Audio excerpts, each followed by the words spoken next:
Hey y'all, so today I'll be unboxing and reviewing the Ilovbee i87 mechanical keyboard. I've also reviewed the i61 by Ilovbee, but this keyboard just came out. I'll be grading this keyboard in 5 categories. The first is features and switch type. The next is design, build quality, and sound. After that is customization. Then it's software. And then finally price. Now that I got everything out of the box, you can see it came with a keycap / switch puller and this nice slotted cable. We'll get into that a little bit later. The instruction manual that comes with it is very clear. It explains all the little functions and how to control the backlights and pretty much everything you need to know. Straight out of the box sound test.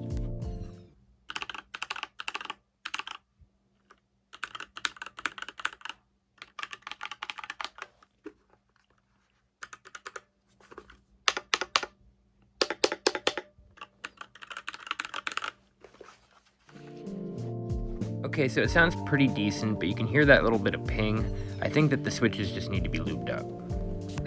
It has dual sets of feet, so you can put it at 2 different heights, which is pretty nice. I personally rock a flat keyboard, and I know that's bad for your wrists, but hey. So the main features of this board are obviously the 87 key layout, the fact that it's hot swappable with 3 and 5 pin switches, the RGB backlights with the side belt, the red Ilovbee linear switches that come with it, the detachable USB-C cable, the slotted one, the feet, and the status lights. But let's talk about the slotted cable. The cable has these slots on it, and it goes underneath the keyboard instead of in the back, which I personally don't like. It's kind of a design flaw because to put the cable into the little slit and to plug it in is really hard, because once you get it in there, it's so tight that it's really hard to actually plug the cable in, and you just end up having to mess with it for a while. This also limits what type of aftermarket cables you can use. I went with using a Mech Cables cable that I have, and it did work, but if your cable doesn't have a lot of room from the plug to the first coil, you're going to be out of luck, because the keyboard is going to sit on top of it and it's not going to work. Luckily mine fit right in here, and actually if you would like this cable, this specific cable, which now you know will work with this keyboard, you can get it for 20% off using the code SilentCoyote at checkout. I will leave a link in the comments for that. So I want to pull some of these keycaps and show you what they look like. They are double shot. They are pretty decent quality. If you look inside, you can see it's kind of uneven in there. They're not the best keycaps in the world. They're pretty light, but they do the job. Now these red switches, as you can hear, they don't sound too bad, but they do have a little bit of ping. You can hear it in the spring. I just think they need to be lubricated. It's crazy what a little bit of lube will do.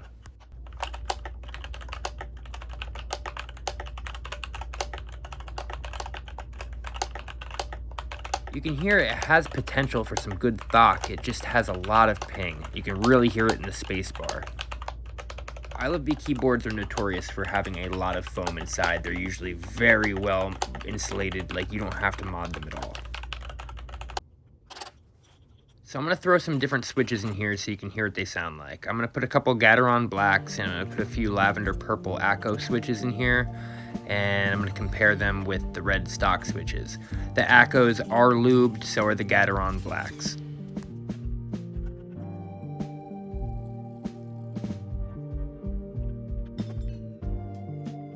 Alright, you ready to hear how different this keyboard sounds with different switches in it? It's kind of unbelievable. Here's the Gateron black switches.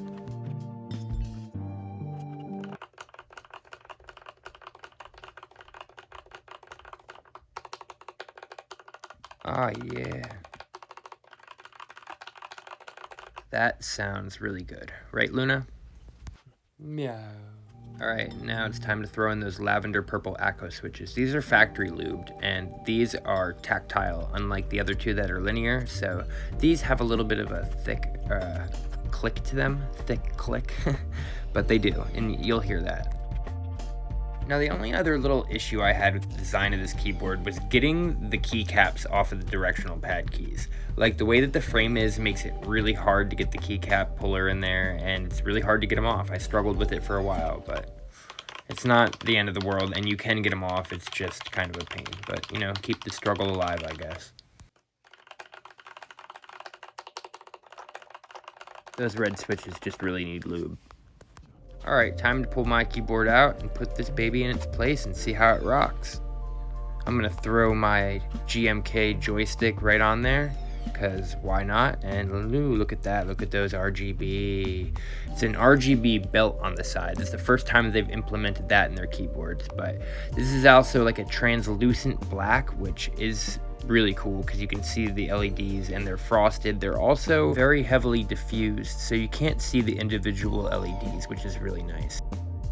The i61 had beautiful RGB, and so does this one. And the great thing about this keyboard is that it has its own software, which is pretty crazy because not a lot of keyboards have software, even ones that cost well over $100. So it's really nice to see, you know, the company like this giving you software so you have access to the macros and the lighting and saving profiles. It's actually really nice software. All you got to do is go onto the Amazon page that you ordered it from, and they have a link to it there. It's a direct download. You download it, run it as an administrator, and get it up and running, and it's pretty easy to learn. It isn't the most user-friendly software in the world, but I will say that it works, and as long as you're somewhat tech savvy, you'll be able to figure it out.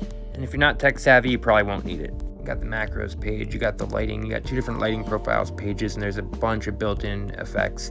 When it comes to customizing your own effects, you don't have a whole bunch of options, but you can pretty much get the color scheme that you want. You can pick out each individual key, but you can't create your own color waves. It's not as advanced as like Razer Synapse or Armory Crate, but it is pretty damn good. As of right now, you can't change the color of the side belt with the software. You have to do it by pressing a combination of keys, but there are a lot of colors and preset like color spectrum waves in there that you can choose from. You'll find something that works. And another sound test.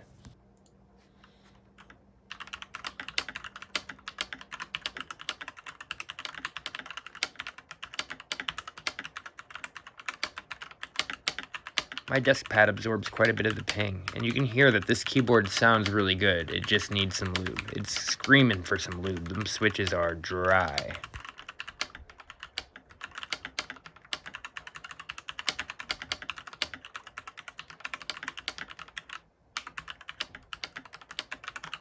Alright, so I think you've heard enough. I'm going to go over how I graded this keyboard. For features, I give it a 4 out of 5 because I feel like it comes with everything you need, but that's just about it.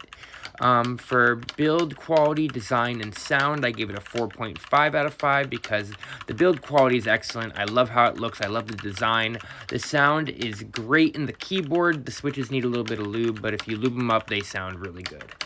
That's really my only issue with the design, that and the slotted cable and having the plug at the bottom. But like I said, my cable works, and I think most cables will work.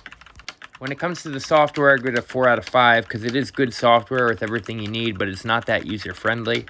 For customization, it gets a 5 out of 5 since it uses all switches and pretty much all keycaps. Plus, it gives you software to customize the lighting pretty much any way you'd like.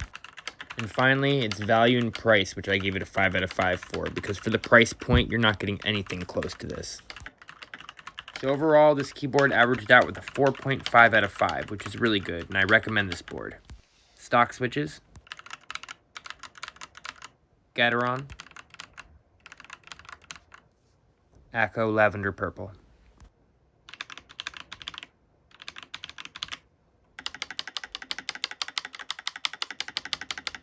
But the switches just need lube, so I lube some. And this is before lubing, and this is after. Overall, I think this keyboard is great. I think with a little bit of love, a little bit of lube, maybe some new keycaps, you can get this thing sounding like a keyboard that would cost you at least $100 and $150 easily. Whether you're a beginner or you've been building keyboard for a long time, I really think you'll enjoy this thing. It is really cool looking. It's fun to type on. I enjoy it. I have keyboards that are way more expensive than this, but I totally enjoy this thing and have been using it since I got it, to be honest.